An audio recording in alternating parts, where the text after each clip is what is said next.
The last thing Bang Woo-joon remembered before everything went dark was the sound of his phone ringing on the passenger seat and his wife's name on the screen. He didn't answer it. 3 seconds later, a car that had been following him since exit 7 on Route 206 came up on his left side and pushed him off the road like he was nothing, like he was a piece of paper someone wanted out of the way. The ditch swallowed his car at 2 a.m. on a Tuesday, and by the time anyone found him, the other car was already gone. No plates, no witnesses, nothing but wet road and a man who should have died and didn't. He didn't die, but he didn't wake up either. At least, that's what everyone thought. 14 weeks later, Angel Fosters walked into room 4C at Princeton Medical Center at the start of hour 11 of a 12-hour shift, carrying a cup of coffee she had not taken a single sip of yet, and pulled the chair close to the bed of Bang Woo-joon the way she had been doing. Every day for 3 weeks, she sat down. She looked at him, she said out loud, to a man who the entire medical floor had already written off in their heads. "Okay, Mr. Bang, it's me again. You want to hear something embarrassing? I matched with a man on Hinge last night who listed his hobby as manifesting. I am 32 years old. I did not go to nursing school for 6 years to manifest. I went so I could afford my own apartment and so my mother would stop asking me about grandchildren at every single family dinner." She laughed at herself. She checked his vitals the way her hands knew how to do without her brain fully. Participating, pulse, oxygen, IV line. She noted everything on the chart. Then she sat back down. His name was Trevor. He had a photo with a boat that I'm pretty sure wasn't his boat. I could tell by how he was standing next to it. Like he was trying to look casual, but he was actually terrified someone was going to ask him to drive it. She paused, looked at him. "I didn't go on the date before you judge me. I have some standards. They're low, but they're there." She sipped her coffee. It had gone cold. She drank it anyway. This is where you need to stop and subscribe if you haven't already. Because what happens in this room over the next few weeks is going to make your jaw drop. Like, comment, and subscribe. Trust me, you're going to want to see how this plays out. Angel had taken over Woo-joon's care 3 weeks earlier when the nurse who had him before transferred to another floor. Nobody gave her a long briefing. They handed her the chart, told her he was stable, and moved on. The hospital ran like that, full to capacity. Short on time, everybody doing the most they could with what they had. She was used to it. 8 years as a rehabilitation nurse had made her good at filling in the blanks on her own. She read his chart the first night and sat with him for a few minutes in silence, the way she did with all her patients before she said anything, just to get the feel of the room. The room felt heavy, not sad exactly, more like unfinished, like something in it was still waiting. She started talking to him that first night just to fill the quiet. It wasn't a clinical decision. It wasn't even a conscious one. She just opened her mouth and things came out, the way they did when she was alone. Because after 11 hours of talking to people who needed things from her, talking to someone who couldn't need anything was the closest thing she had to rest. By the second week, she was looking forward to it. She told him things she didn't tell anyone else. Not because she was lonely, although she was a little, but because the room had a quality to it that her apartment didn't. The quiet in her apartment felt like absence. The quiet in 4C felt like someone paying attention. She told him about the patient on the 3rd floor, who had been in recovery for 6 months, finally walked to the window on his own 2 feet last Tuesday, and stood there in the sunlight like he was seeing it for the first time. She told him about the resident who cried in the supply closet after a hard case, and how she'd stood outside the door and pretended not to hear, because some people need to fall apart privately, and the kindest thing you can do is let them. She told him about her father, who left when she was 9, and how she'd spent years being angry about it, and then one day she just wasn't anymore. Not because she forgave him exactly. More like she realized she was spending energy on someone who wasn't spending any on her, and that felt like bad math. Woo-joon lay completely still through all of it, but something in the room shifted when she talked. Something that she couldn't name and didn't try to. On day 3 of talking to him, she noticed it for the first time. She had said something, A joke about the hospital's coffee machine, which had been broken for a week and a half and had made the entire nursing staff collectively miserable, and something in his face changed, barely, just around the eyes. A relaxation so small it probably had a medical explanation that had nothing to do with humor. Probably. She looked at him for a second longer than usual. Then she kept talking. That night she called her mother, Claudette, from the parking garage before she drove home. Claudette picked up on the second ring, the way she always did, as if she had nothing else to do in the world except wait for Angel's call, which they both knew wasn't true, but was one of the things Angel loved most about her. "Mama," Angel said, "I think my coma patient laughed at my joke." There was a pause. Then Claudette said, "Baby, you need sleep and a social life." In that order. "I'm serious." Something moved on his face. "Angel, I know how it sounds. It sounds like you are talking to an unconscious man about your dating life, and now you think he has opinions. That's what it sounds like." Angel leaned her head back against the seat. "When you say it like that, go home. Sleep. Eat something that isn't from the vending machine." She went home. She slept 4 hours. She ate a bowl of cereal standing over the sink at 6 a.m. She went back to 4C. What she did not know, what she could not have known, was that Bang Woo-joon had been awake since week 3 of his hospitalization. Not physically. His body was still. His muscles had stopped responding the way they should after the trauma of the crash. But his mind had come back to him slowly, like a signal finding its frequency, until one morning he was simply there again. Present, aware, listening. He had lain in that bed, in that dark behind his eyelids. And the first clear thought he had was not about the pain or the hospital or even his daughter. It was about the phone call, his wife's name on the screen, the car that came out of nowhere. The way neither of those things felt like a coincidence once he was conscious enough to put them next to each other. He didn't move. He didn't blink. He just lay there and thought about everything he knew and everything he now understood. And he made a decision in the quiet of that room that he was going to stay exactly where he was until he had what he needed. What he needed was information. What he got, starting 3 weeks into his stay, was Angel Foster. He heard her before he had any sense of her. Her voice was the first thing, low and warm and completely unguarded in a way that people's voices almost never are when they think someone might be listening. She walked in, adjusted his IV, checked his chart, and then sat down and started talking to him like he was an old friend she was catching up with after a long time apart. He didn't know what to make of her at first. By the end of the first week, he had stopped trying to make anything of her and just listened. She was funny. Not performed funny. Not trying to be funny. The kind of funny that comes from paying close attention to the world and noticing all the things that don't quite add up. She noticed everything.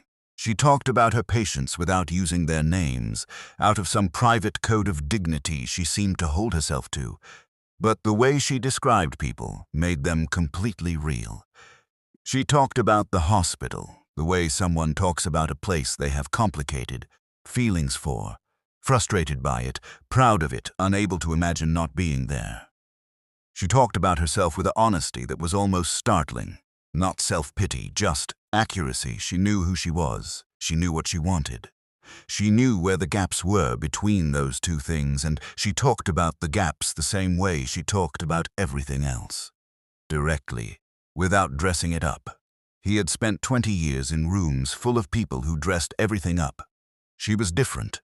And then one Tuesday afternoon in the 3rd week, she walked in and sat down and said, before she even looked at his chart, "Your wife came in today." He went very still, stiller than usual, which was difficult because he was already completely still.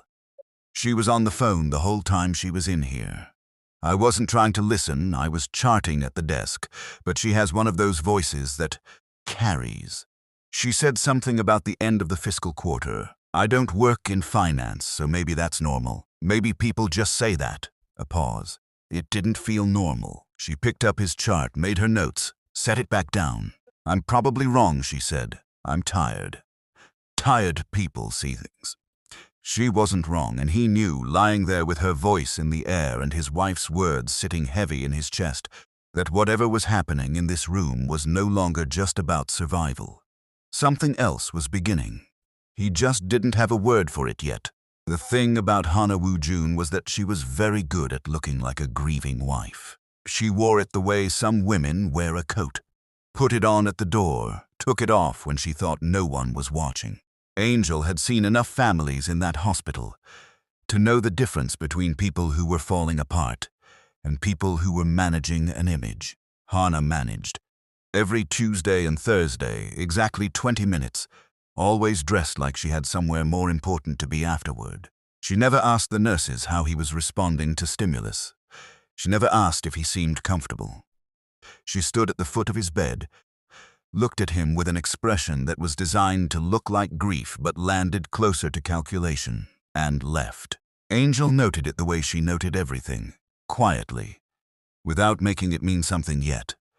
But it was the third Thursday that she couldn't shake. She was charting at the nurse's station when Hana came off the elevator.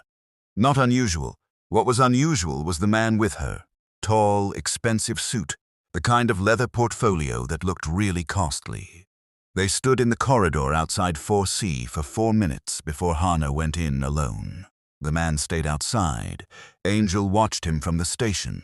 He didn't look at his phone. He didn't sit down. He just stood there with the portfolio under his arm like he was waiting for a signature. Angel went in to check vitals 20 minutes later. After Hana had left, she did her checks. She sat down. She said, "Your wife brought someone today, not a doctor, not a friend. A man with a portfolio and the energy of someone who charges by the hour. He waited outside while she was in here." She paused. "I'm not saying anything. I'm just telling you what I saw." She looked at Woo-joon's face. Still, completely still. "Okay," she said, moving on. "You want to hear about my morning? I had a patient on the second floor try to bribe me with a Chick-fil-A gift card to let him have his phone back, which his doctor had specifically said no screens for another week. And I want you to know it was a $50 gift card." I held firm. "But it cost me something emotionally." She stayed another 40 minutes. When she left, she didn't notice that the micro-movement around his eyes had become something else. Something more deliberate. He was working out how long he had, and whether the woman who just told him about his wife's visitor was someone he could trust. He already knew the answer. He'd known it for days. He just needed to figure out what to do with it. Seo-kyun came on a Wednesday. He always came on Wednesdays, always alone. Always stood near the window, like the window gave him something to look at that wasn't the man in the bed. Angel had clocked him by his second visit. Attorney, she'd decided. Not because of the watch, although the watch was a factor. Because of the way he read the room when he walked in. Quickly, professionally, like he was assessing risk. People who assessed rooms like that were either in law enforcement or law, and he didn't have the posture of a cop. She knocked before entering on the third Wednesday he was there. He turned from the window. She said she just needed to check the IV and she'd be out of his way. He nodded. She did her checks. And in the 2 minutes she was in that room, she heard him say very quietly to Woo-joon in Korean 3 sentences she didn't understand, but she understood his tone. The tone was, "We're running out of time." She left without saying anything. That night she said to Woo-joon, "Your attorney was here again. He said something to you in Korean. I don't speak Korean, so I can't help you there. But whatever he said, he looked like a man trying to hold water in his hands." She leaned back in the chair. "I don't know what's going on in your life, Mr. Bang. I don't need to know. But something is happening outside this room, and it keeps walking into it. And I'm not going to pretend I don't notice." She stayed quiet for a moment. "I hope you have people you can trust," she said, not to fill the silence, just because she meant it. In the bed, very slowly something shifted in Woo-joon's chest that he hadn't felt in a long time. Iris arrived on a Friday in the middle of Angel's afternoon rounds. Angel didn't know who she was at first. Young, early 20s, Korean. Wearing the expression of someone who had been holding themselves together across a very long flight, and was not going to be able to hold it much longer. She stood in the doorway of 4C, and Angel almost redirected her because visiting hours didn't start for another 40 minutes. Then she looked at the girl's face and stepped aside. Iris went to her father's bedside and sat down and didn't perform anything. She just cried. Quietly, without making it about how she looked, the way young people cry when they forget anyone is watching. She held his hand and talked to him in low Korean, and after a while she switched to English. Maybe because she ran out of Korean words for what she was feeling, or maybe because she'd grown up between two languages and grief didn't always stay in one of them, she said. I'm not going to let her have everything. I want you to know that. I'm not going to let her. Angel brought her water and a box of tissues and left them on the bedside table without a word. An hour later, Iris came out, and her eyes were red but her chin was up, and she stopped in the corridor and said, "You're the one who talks to him." Angel said, "The nurses said someone on this floor talks to him every day. Not medical stuff, just talks to him." She looked at Angel steadily. "Was you?" Angel said, "I do talk to my patients, yes." Iris looked at her for a moment. Then she said, "Thank you. He's not a man who had a lot of people who just talk to him without wanting something." She picked up her bag. "I think he would have liked that." She left. Angel stood in the corridor for a moment, feeling something she couldn't name press up against the inside of her chest. She went back to 4C. She sat down. She said, "Your daughter was here. She's remarkable. She has your eyes. I've seen the photo on your chart from before. She has your eyes and her own backbone, and she is going to be fine." A pause. "I thought you should know that." In the bed, Woo-joon heard every word, and something that had been locked very tight inside him for 19 weeks came slightly loose. It happened on a Thursday night, late, when the floor had gone quiet and Angel was doing her last round before the overnight team came on. She was moving through her checks when she caught it. Not a micro movement this time. A full, controlled blink. One beat, deliberate. Too deliberate to be anything the body does on its own. She stopped. She looked at him. His face was completely still again. But the blink had happened. She had seen it. Her hands were steady because her hands were always steady at work. That was a decision she had made years ago, and her body had learned it. But something in her chest was not steady at all. She set down the chart. She pulled the chair close. She looked at him for a long time, and then she said, quietly enough that it wouldn't carry past the door, "If you can hear me, and I mean actually hear me, and I mean this is a real question, and not me talking to myself in a hospital room at 11 p.m. If you can hear me, blink twice." Silence, 4 seconds, 5, 6, 2 blinks. She put her hand over her mouth. Her eyes filled, and she let them because there was nobody to see it, and she was not going to waste energy pretending she wasn't feeling what she was. Feeling, she sat there with her hand over her mouth for 10 full seconds. Then she took her hand down. She breathed. She said, Okay, I need you to listen to me very carefully because I don't know what this is yet. And I don't know who knows what, and I don't know if this room is safe. So we are going to be very calm. I am going to sit here. You are going to keep being still. And nobody is going to know that I know. Not until I understand what's happening. Do you understand? 1 blink. She sat with him for another hour. She talked in a lower voice than usual. She asked him small, careful questions, and he answered with 1 blink or 2. By the time she handed over to the overnight nurse, she had 3 things she knew for certain. He was conscious. He was choosing this. And he had been listening to her for 5 weeks. She drove home in complete silence. No radio, no phone calls. She sat in her car in the parking lot of her building for 15 minutes before she went inside. She made tea she didn't drink. She sat at her kitchen table in the dark, and she thought about what a person does when they find out that the room they've been talking in, like it, was private, was never quite as private as they thought. And then she thought about everything she'd told him. The hinge date, her father, the Pinterest board. She put her head down on the kitchen table. "Oh no," she said to no one. Then she thought about the attorney who looked like he was running out of time. The wife with the portfolio man. Iris saying, "I'm not going to let her have everything." She picked her head up. She thought about it differently. She went to bed at 2 a.m. She was back at the hospital by 7.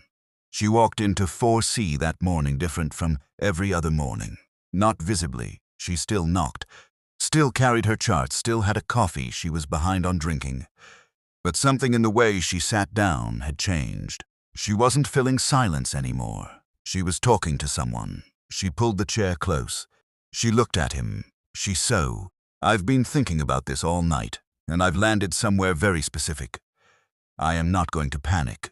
I am not going to report anything until I understand what I'm actually looking at.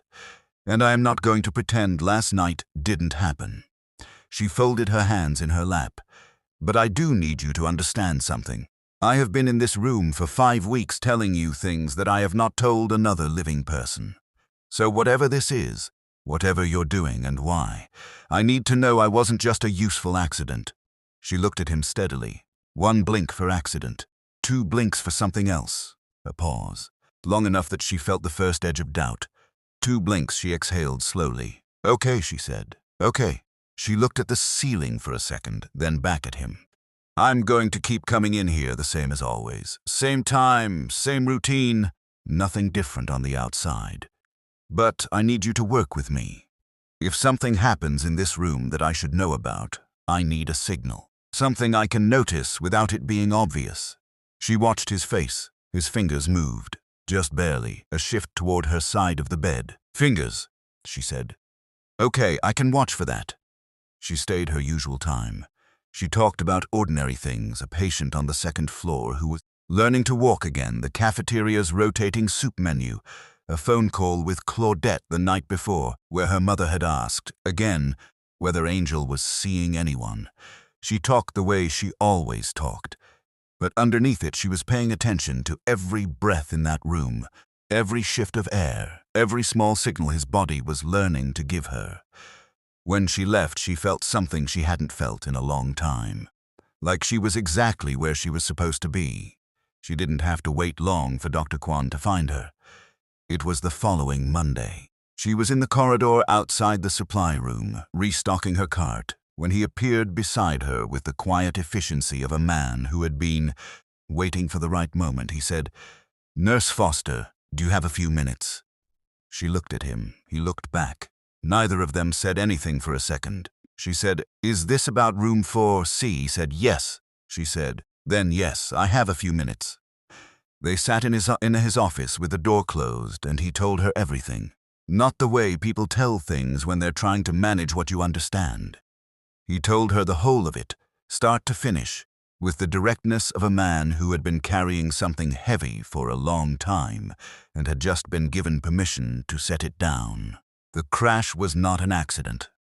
In the week before it happened, Woo-joon had discovered something. Hana had been in conversations with 2 members of the Sung Capital Board, men who had wanted to dismantle the company and sell its divisions for years and had never been able to, because Woo-joon held the controlling vote. When the board strategy stopped looking viable, the conversation changed. Someone made a different kind of plan, and on a Tuesday night at 2 a.m. on Route 206, that plan almost worked. Woo-joon survived with a head injury severe enough to explain unconsciousness, and vague enough to make a long-term coma medically plausible. When he came back to himself, slowly over the first 2 weeks, he didn't announce it. He had one conversation with Dr. Kwon through a system of medical signals not unlike the one he'd developed with Angel. That conversation lasted 3 separate sessions over 4 days. The plan was simple. Stay under. Use the coma as cover. Let Hana and the board members move, because people in motion leave evidence. Let Seok-hyun pull the financial threads from the outside while Woo-joon gathered what he could from inside the room. What no one had planned for was a rehabilitation nurse who noticed everything and talked about all of it out loud. Angel sat with that for a moment. Then she said the things I told him. About his wife, the portfolio man, the attorney visits. Every word, Dr. Kwon said. You were, without knowing it, his clearest picture of what was happening in this building. Angel was quiet, then, and the woman who came saying she was his cousin, the one you turned away at the door. Dr. Kwon nodded. Sent by Hana, to confirm he was still unresponsive. We believed she wanted visual confirmation before the next step. The next step being what? He looked at her steadily.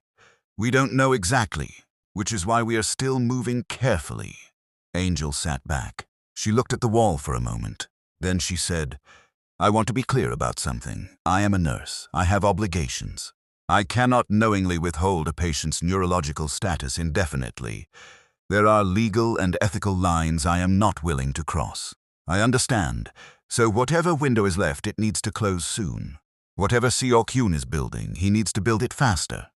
Dr. Kwon said, he is aware he has a name, a man who was connected to the car that night. We are close. Angel looked at him. How close? Days, maybe a week.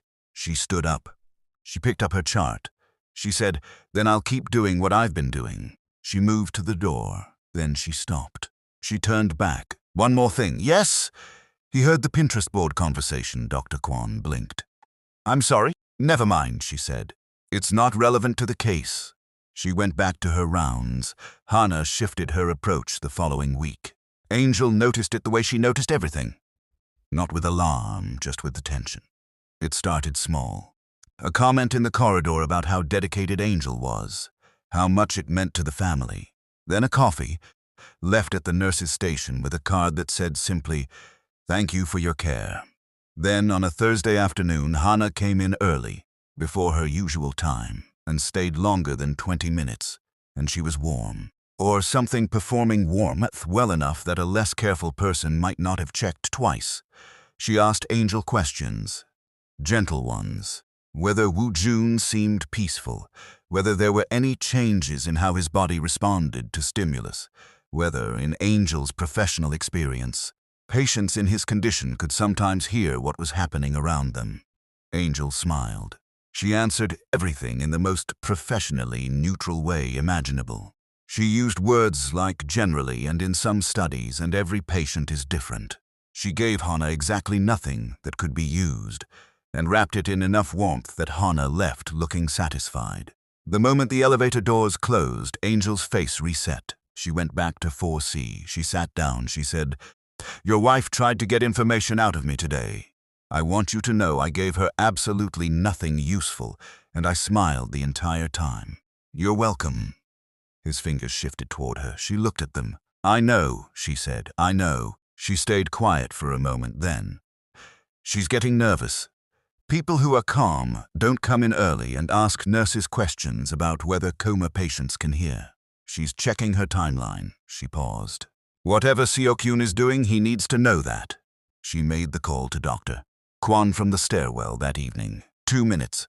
She told him what she'd observed. He said he would pass it on. She went back to her shift. She had 4 more patients to check before handover. She did them all thoroughly, without cutting anything short, because the people on her floor needed her the same as they always had, and nothing that was happening in 4C changed that. But her mind stayed in that room. The novel was one she'd been carrying in her bag for 2 months, a worn paperback that she kept meaning to start and kept not starting because she got home tired and sat on the couch, and the couch had a way of winning. She brought it into 4C on a Wednesday night when the floor was quiet and she had 40 minutes before handover. She said, I'm going to read to you, not because I think it'll help, just because I want to actually open this book and I'm not going to do it at home, so she opened it. She read 3 chapters out loud at a comfortable pace, not performing it, but not rushing it either. She read the way she talked, like she was thinking through it as she went, pausing when something was interesting, skipping over a sentence that didn't land and not apologizing for it. When she finished the 3rd chapter, she looked up. I don't know what happens after this, she said. When this is over, when you wake up. I don't know who you are when you're standing up. I know who you are in here. I know what makes something land differently in your face, and what makes your breathing change, and what times of day feel harder for you than others. She looked at the window. That's a strange kind of knowing, getting to know someone from the outside in. She looked back at him. I'm going to miss this room, she said, which is crazy because I genuinely hate the lighting in here and the radiator makes a sound like 2 people having an argument in a language neither of them speaks. She stopped. She watched his hand. His fingers moved. She looked at his hand for a long moment. She reached over and put her hand over his. Lightly, she didn't make it into anything. She just left it there until she felt him settle. She cried a little in the elevator on the way down, 3 floors. She was done by the time the doors opened. She told no one. The name came from Angel. She didn't know that's what it was when she said it. She was doing her afternoon round 3 days after the novel night, and she mentioned it the way she mentioned everything, casually, as part of the running commentary of the day. "There's a man who keeps coming to this floor," she said, adjusting his IV line. "Not a doctor, not a regular visitor. He came twice last week and once yesterday. He's always visiting someone in the room at the end of the corridor, but he takes the long way around every time, past your door." She made a note on his chart. "His name is Curtis Webb. I know because I checked the visitor log when it started bothering me. He signed in 3 times in 8 days, and each time he listed a different patient as his reason for being here." She set the chart down. "I'm probably overthinking it. I overthink things. My mother says it's my primary hobby." She sat down. "But I've been a nurse long enough to know when someone's walking a floor for a reason that has nothing to do with the patients on it." She moved on, talked about other things, left at the end of her shift. She had no way of knowing that the name Curtis Webb had just broken something open. Seo-kyun ran the name that same evening, Doctor. Kwon had passed it to him within 2 hours of Angel's visit, the way they had developed their system of communication. Careful, indirect, nothing written down that didn't need to be. Seo-kyun sat in his office on the 14th floor of a building in downtown Princeton and looked at what came back on Curtis Webb and felt something tighten in his chest. Curtis Webb, 41, former driver and logistics coordinator for a private transport company called Meridian Secure. He caught himself a private transport company with contracts that ran through several businesses connected to Hana's family. He had left that company 8 months ago, officially resigned, no public reason. 7 weeks before Woo-joon's accident, a car registered to Curtis Webb was reported stolen. The report was filed 2 days after the accident on Route 206. Seo-kyun sat with that for a long time. Then he picked up his phone and made a call to a contact at a private investigations firm he had used twice before, a man who was discreet in the specific way that money and necessity produce, and he said, "I need everything on Curtis Webb. Where he's been, who he's been paid by, and what he's been doing on the 3rd floor of Princeton Medical Center in the last 2 weeks. He had answers within 48 hours. Curtis Webb had received 3 wire transfers in the 4 months following Woo-joon's accident. The source was buried under 2 shell structures, but the trail was there for someone who knew where to look. The transfers totaled enough money to make a man stay quiet and stay close, and do whatever checking in he'd been paid to do." Seo-kyun called Dr. Kwon. Dr. Kwon told Angel the next morning in the stairwell, quietly, that the name she had mentioned had been significant. Angel leaned against the wall and said he was sent to check on him, to confirm he was still under. Yes, by who? We believe by Hana, through an intermediary. We can't prove the chain directly yet, but Webb is the weak link. He's not a sophisticated man. He took the money and he's been nervous ever since. Angel thought about it. If you approach him wrong, he disappears. Yes. So you need something to approach him with. Something that makes the cost of staying quiet higher than the cost of talking. Doctor. Kwon looked at her. Seo-kyun is working on that. She nodded. Okay, she pushed off the wall. Tell him to work faster. Because I watched Hana in that room last Thursday, and she is not a patient woman, and she is building to something. She went back to her floor. Hana came in on a Monday at 9 p.m., which was outside every pattern she had ever established in 19 weeks of visits. Angel was at the nurse's station when she came off the elevator, and she watched her walk down the corridor with the particular attention of someone who has learned to read a situation from the way a person moves through a room. Hana moved differently tonight. Slower, less managed. She went into 4C without acknowledging Angel, which was not unusual, but she left the door slightly open, which was. Angel stayed at the station. She could hear nothing specific. But at the 11-minute mark, she heard Hana's voice. Not the words, just the sound of it, lower than usual, stripped of the performance she normally carried. Hana stayed 26 minutes. When she came out, her face was composed again, but something behind it was different. Something that looked, if Angel was being precise about it, like a door that had been closed for a long time. She walked past the nurse's station. She stopped. She looked at Angel. She said, "You've been very kind to him. I want you to know that I see that," Angel said. "It's my job." Hana held her gaze for a moment. Then she nodded once and walked to the elevator. Angel waited until the doors closed. She picked up her pen, set it back down, picked up her phone and typed a message to Dr. Kwon. She came in tonight 9 p.m., 26 minutes. Something has changed in her timeline. Whatever is happening needs to happen now. His reply came 4 minutes later. Seok-hyun moves tomorrow. Angel set her phone down. She looked at the corridor. She thought about what Hana had said in that room. She'd heard the tone of it, even if not the words. She thought about what it sounds like when someone says goodbye to something they've already decided to let go of. She went into 4C after Hana left. She sat down. She didn't say anything for a moment. Just sat there in the terrible lighting with the radiator doing its thing in the corner, and she let the room be what it was. Then she said, "She came to say goodbye to you. I don't know if you know that, but that's what that was." She looked at her hands, which means she thinks this is almost over, which means we are almost out of time. His fingers moved. Open, then closed, then open again. She looked at them. "I know," she said. "I know." She stayed until the overnight nurse came on. She briefed the handover thoroughly. Professionally, every detail accounted for.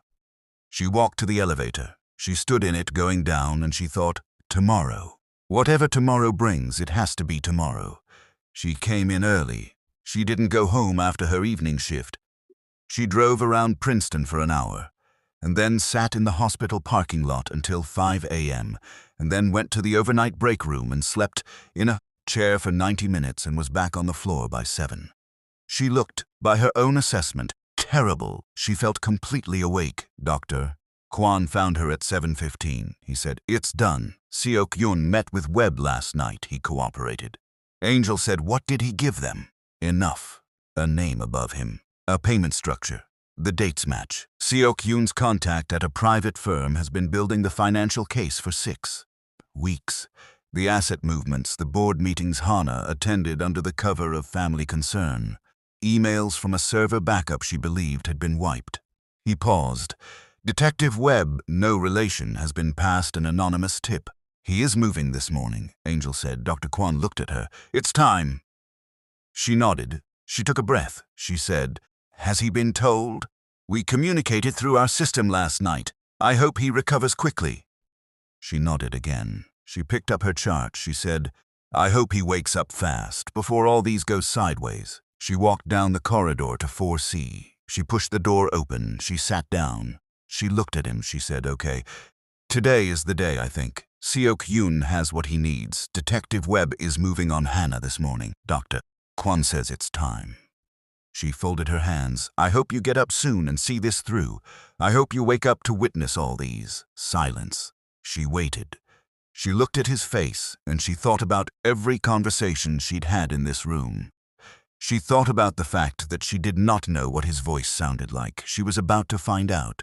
At 7:14 a.m., Bang Woo-joon opened his eyes. Not a blink, not a reflex. He opened them the way a person opens their eyes when they have decided to fully, completely, and he turned his head. Slowly, because 19 weeks of stillness had costs that didn't disappear overnight. And he found her. She was already looking at him with shock, her mouth partly open, trying to find the right words. They stayed like that for a moment. Her, in the chair she had sat in every day for 5 weeks, and him, finally present, in the way she'd only ever been able to feel before but never see. He looked at her the way someone looks at a voice they have been given a face for, like adjusting, like recalibrating something important. She said, very quietly, "Good morning." His voice, when it came, was rough and low and barely there, the voice of a man who hadn't used it in 19 weeks. "But it worked. It carried," he said. "You have terrible taste in men." She stared at him. Then she laughed. She covered her face with both hands.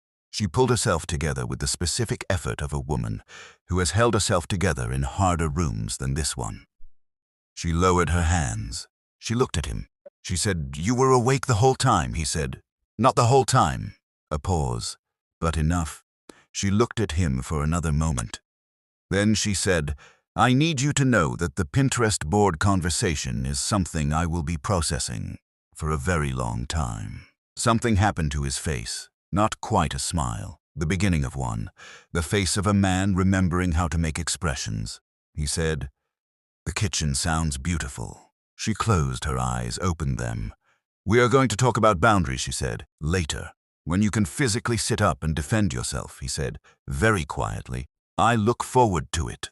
The arrest happened at 8:47 a.m. Angel wasn't there for it. She was in room 4C, sitting across from a man who was learning how to be present in a room again, watching him relearn the small mechanics of existing, blinking fully, turning his head without wincing, breathing in a way that wasn't rationed. She was there for that instead, which felt like the right place to be.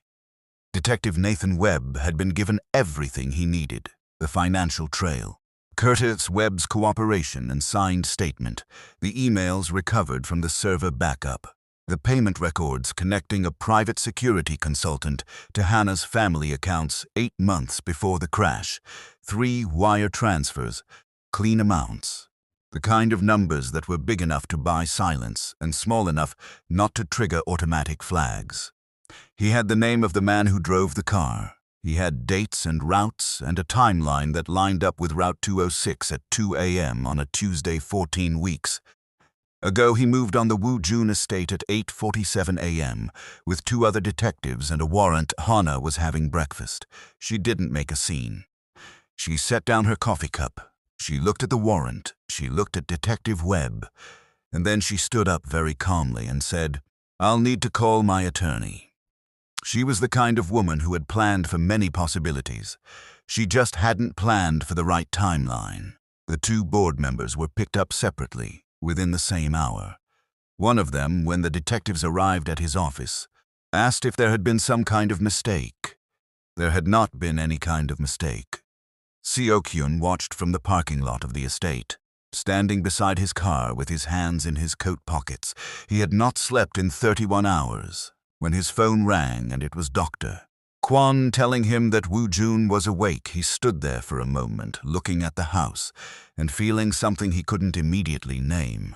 Then he got in his car and drove to the hospital. Woo-joon's new room was on a different floor, a private suite arranged quietly by Dr. Kwon in the hours after his emergence, with better light and furniture that didn't look like it was apologizing for existing. It was still a hospital room.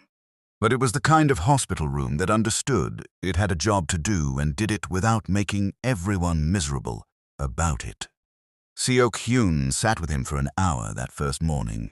Angel had stepped out. She had a floor to run and patients who needed her, and she had never been the kind of person to neglect one situation for another, regardless of how much the other situation felt like the center of everything. She heard later from Dr. Kwon that the hour between Woo-joon and Seo-kyun was very quiet. That Woo-joon asked questions and Seo-kyun answered them, and at some point, Woo-joon looked at the window for a long time without saying anything, and Seo-kyun let him. That was all Dr. Kwon said about it. That was probably all that needed to be said. Woo-joon called no one else that day. Not because there was no one to call. There were board members who needed to be informed, a communications team that needed to manage the public statement, lawyers beyond Seo-kyun who had been waiting for exactly this moment. There were structures and protocols and a company that had been running without its CEO for 19 weeks and had things to say about that. He knew all of this. He let it wait. There was one call he made himself in the late afternoon while the room was quiet. He picked up the phone by the bed. The first time he had held a phone in 5 months, and he called his daughter. Angel heard about that one from Iris directly 2 days later. Iris told her that her father had called. He said, "I'm still here, Iris." And that after that, neither of them spoke for almost a full minute, because sometimes a minute of silence between 2 people who love each other is more than enough. Iris told Angel this in the corridor outside the new room on a Tuesday afternoon, standing with her arms crossed and her chin up the way she always stood. Then she said, "He wants to see you," Angel said. "I know, Doctor. Kwon mentioned." Iris said, "Are you going to?" Angel said, "I'm trying to figure out the professional piece of it first." Iris looked at her steadily. "The professional piece of it is that you are no longer his nurse. You stepped back from his care the morning he woke up. I know that, so the professional piece is resolved." Angel looked at her. "You're very direct." "I got it from somewhere," Iris said, and walked away. Angel stepped back from Woo-joon's care the morning he woke up, formally and cleanly, the way she did everything. She documented it, recommended the physiotherapy team, briefed the incoming care staff thoroughly. She was professional about it in the specific way. That meant she put the professional part first, and everything else in a drawer she was not ready to open in a hospital corridor. She had a floor to run. She had patients who needed her. She had a rotating schedule and a cafeteria coffee that was finally working again after 2 weeks broken, which was its own small victory worth honoring. She did her work. She did it well. She did it the way she always had. But the drawer stayed in the back of her mind the way drawers do when you know what's in them and you're not sure what to do with it yet. She came in on her day off. She came in because she had told herself she was going to, and she was not a person who told herself things and then didn't do them. It wasn't in her nature. She found it inefficient. She wore her own clothes, which felt strange in this building. She took the elevator to the new floor. She stood in the doorway. He was sitting up. She had never seen him sitting up before. She had known him horizontal, completely still, for 5 weeks. Now he was upright, dressed in actual clothes, and the room rearranged itself around the fact of him being in it differently. He looked like a man who had been through something and had come out the other side not unchanged but intact. He looked like someone she had known for a long time without knowing what he looked like. He looked at her. She looked at him. He said, "You are shorter than I imagined," she said. "You are exactly as arrogant as your chart suggested." He smiled. It was the first time she had seen it, and it did something to the room she was not going to examine right now in a hospital doorway on her day off. She came in. She sat down in the chair across from the bed, not the bedside chair, the one at a slight distance, which she chose deliberately, and he noticed, she could tell he noticed. They sat like two people who knew each other very well and were now figuring out what that meant without the context that had contained it. She said, "How are you feeling, honestly?" He said, "Like 19 weeks of not moving." "That's accurate." "My hands are the worst," he said. "Everything else I expected. I didn't expect my hands." She nodded. "Fine motor control comes back slower. Give it 3 weeks with the physiotherapy team. Don't rush it." "I'm not good at not rushing things." "I know," she said. "You were getting better at it, honestly. Forced stillness will do that." He looked at her. "You're funny. You knew that already." "I knew your voice was funny," he said. "It's different seeing your face when you say something." She looked at her hands for a second, then back at him. "I need to ask you something, and I need you to answer it honestly." "All right. When I was in that room before I knew, the things I told you, were they ever something you used? Information I gave you that you passed to Seok-hyun, something that went into the case in a way that—" "No," he said. "It was immediate, not defensive, just clear. The information you gave me helped me understand what was happening in that building. The conversations between us, what you told me about yourself, that was never part of anything outside that room." She held his gaze. "I need to believe that." "I know," he said. "I'm not going to tell you that you have to. I'm going to tell you it's true and let you decide what to do with it." She sat with that for a moment. Then she nodded once. "Okay," he said. "Okay."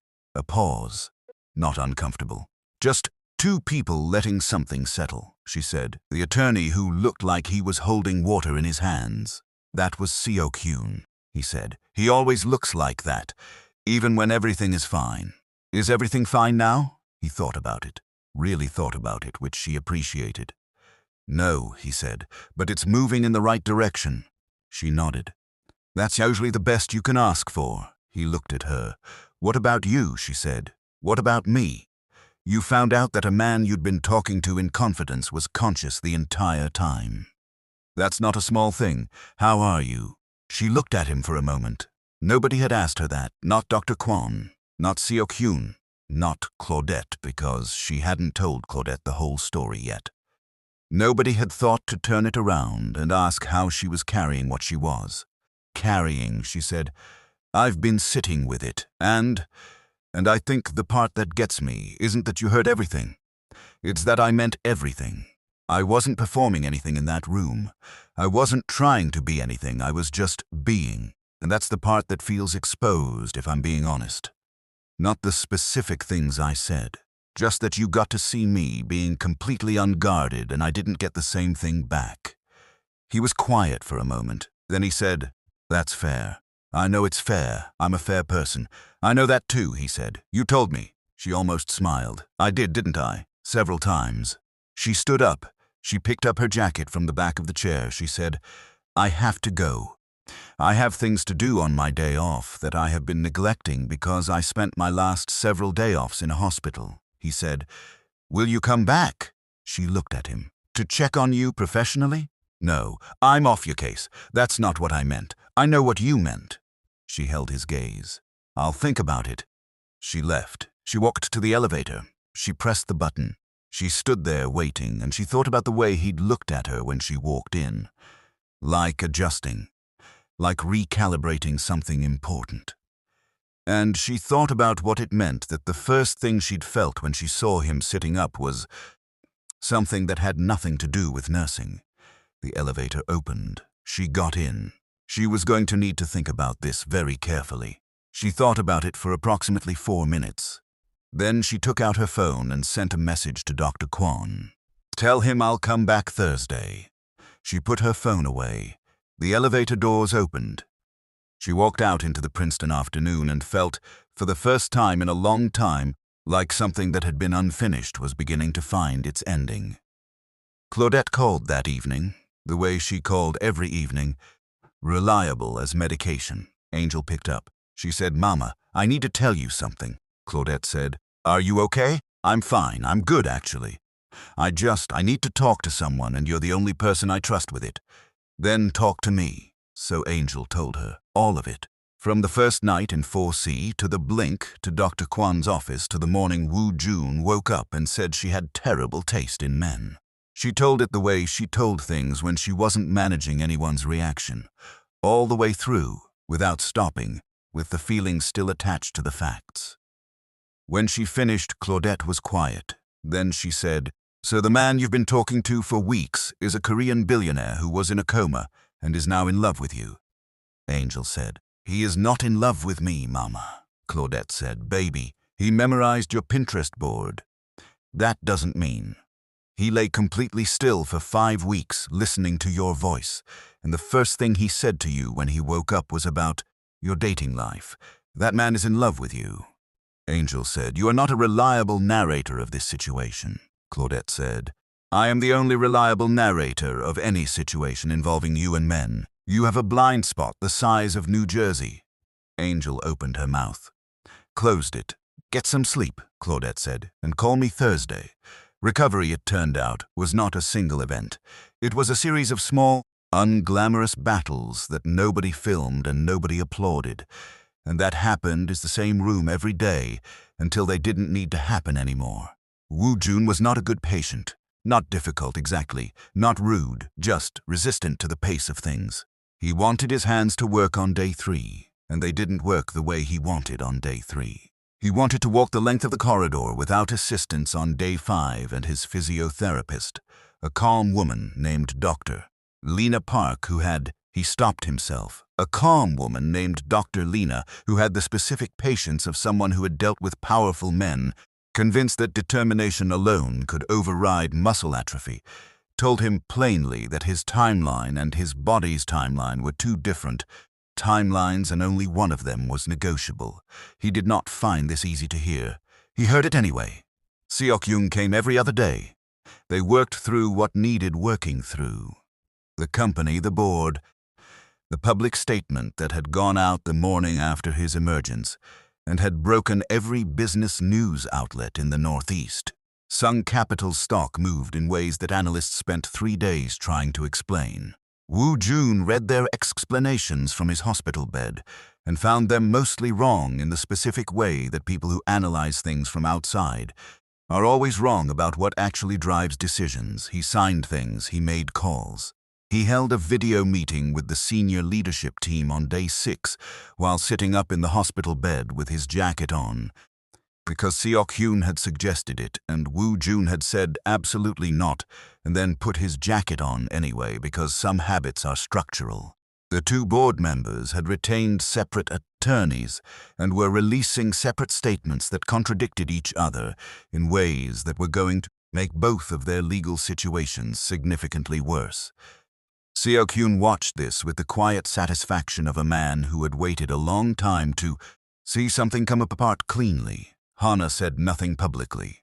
Her attorney said nothing publicly. The silence was the loudest thing about her. Woo-joon did not speak about Hana. Not to Seok-hyun, not to Dr. Kwon, not in any of the calls or meetings or signed documents. Not yet.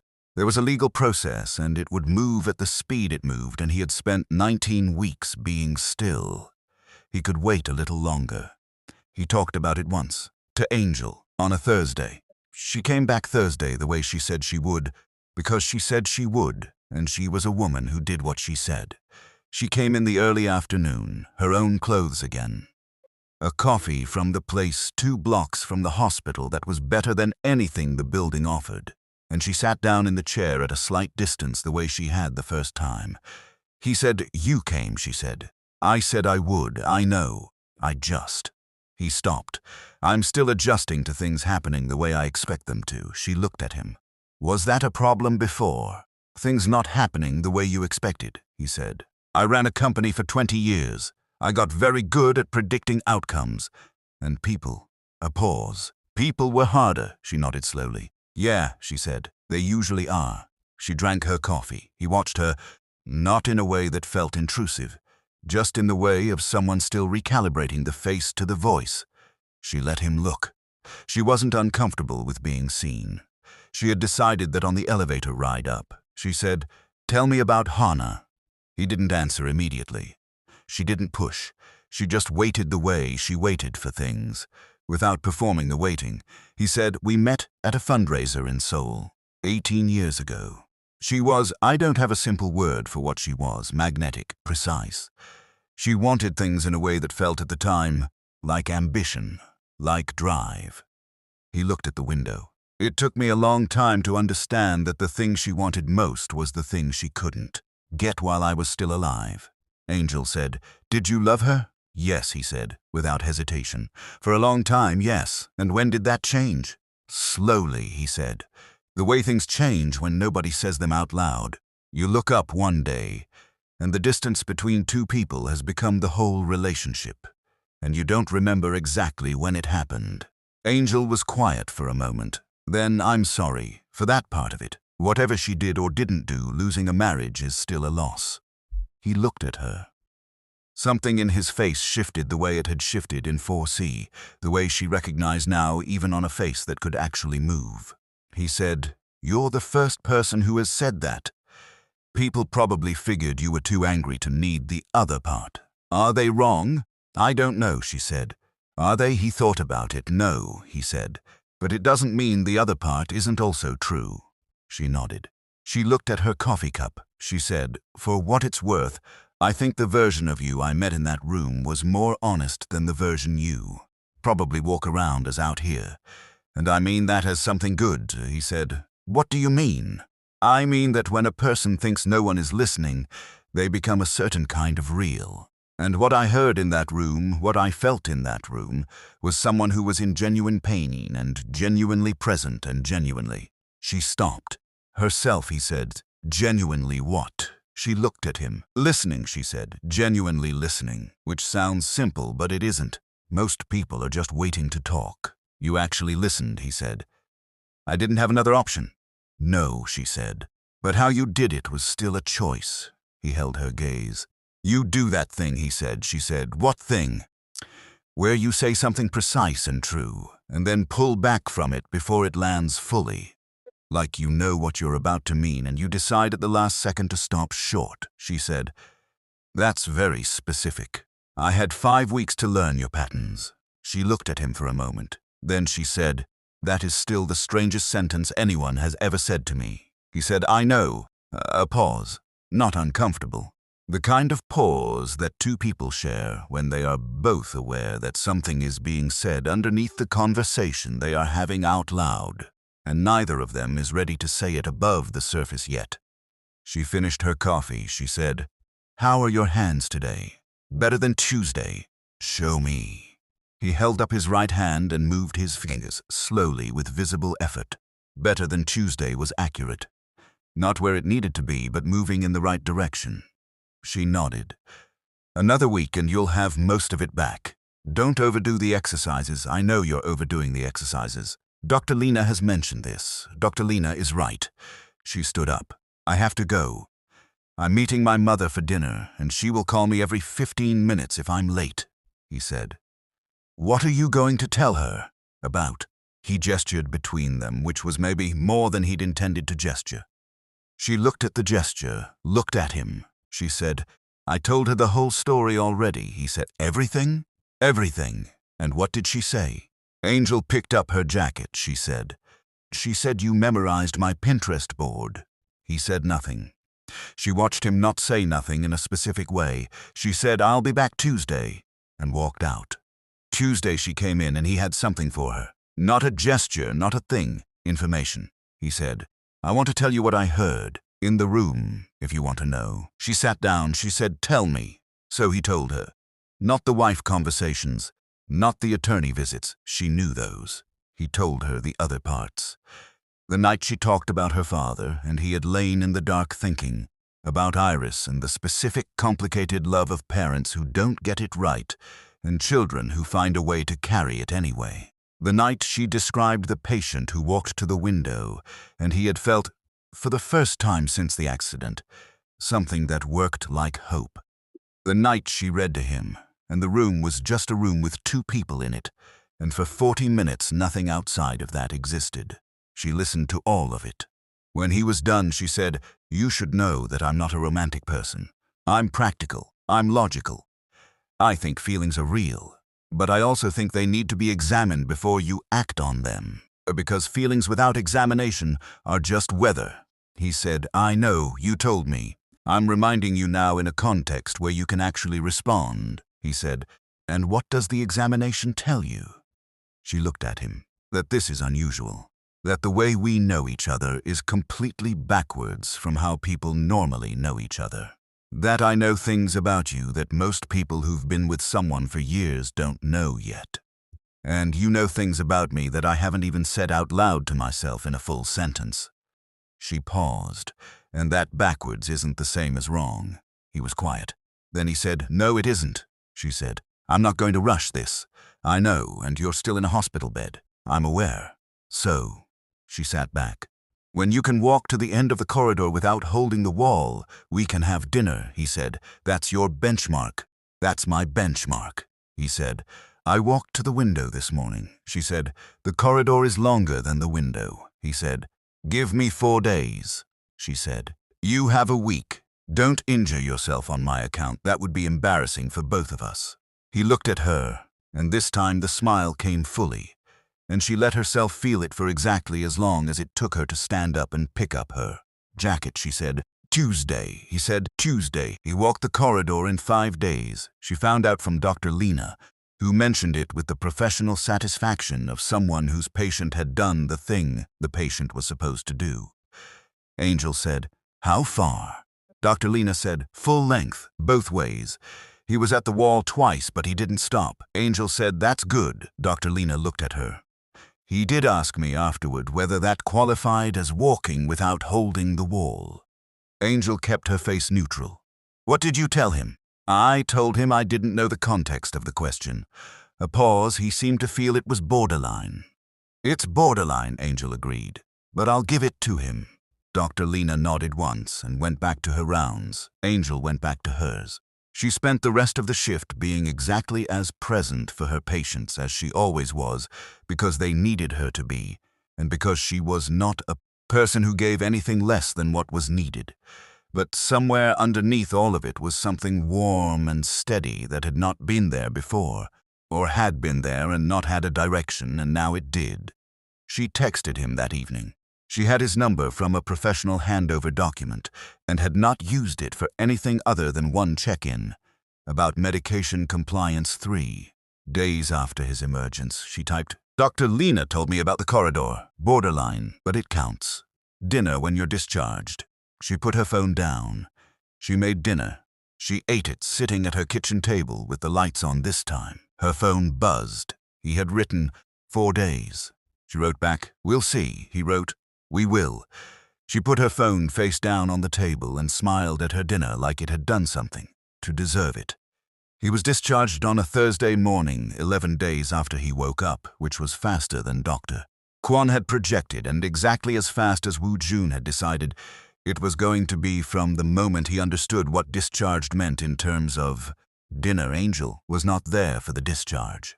She was on shift, floor 3, with 4 patients who needed her.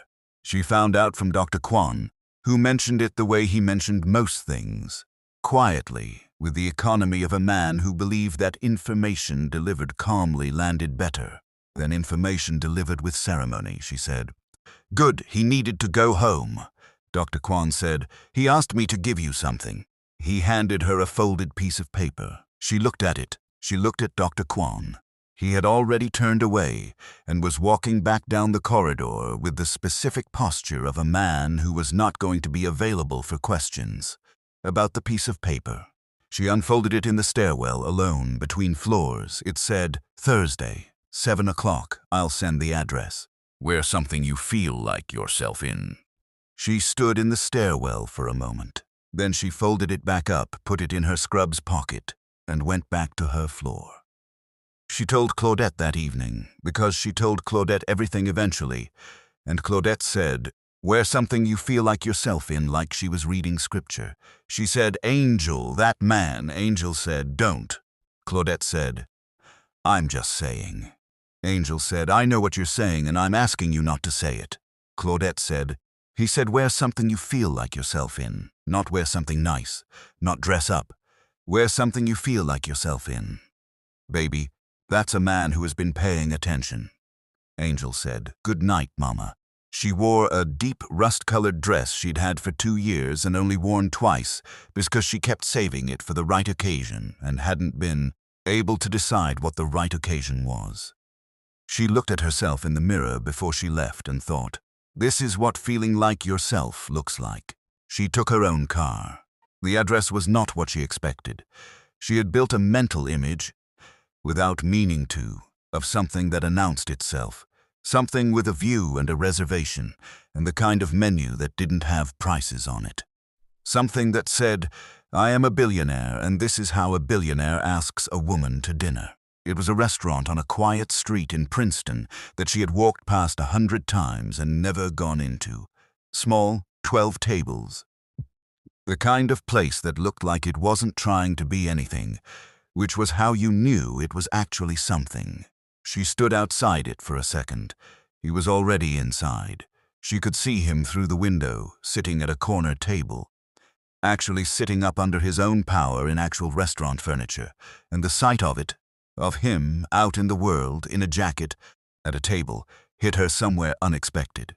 She stood on the pavement for one breath, then she went in. He stood when she came in, which she hadn't anticipated, and the standing cost him something.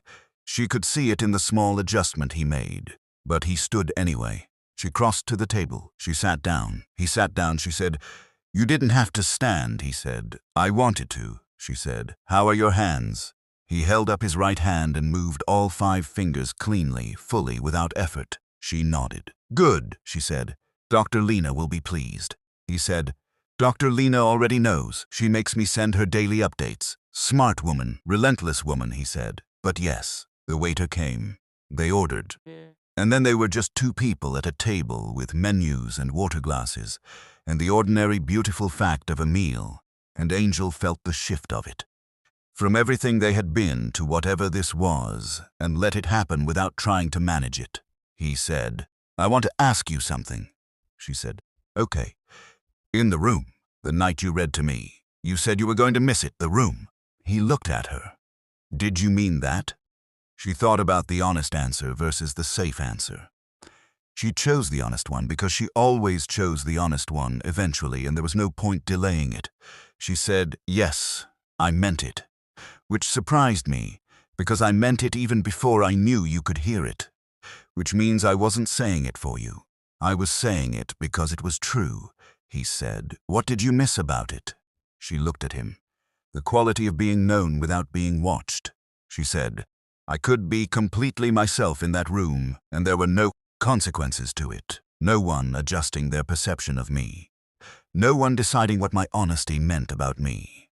She paused, and then it turned out someone was listening the whole time, which should have made that feeling a lie, but it didn't, because the way you listened. She stopped. He said, "Say it." She said, "The way you listened didn't change anything about what I was saying. You just held it. You didn't do anything with it except hold it. And I've never had that before."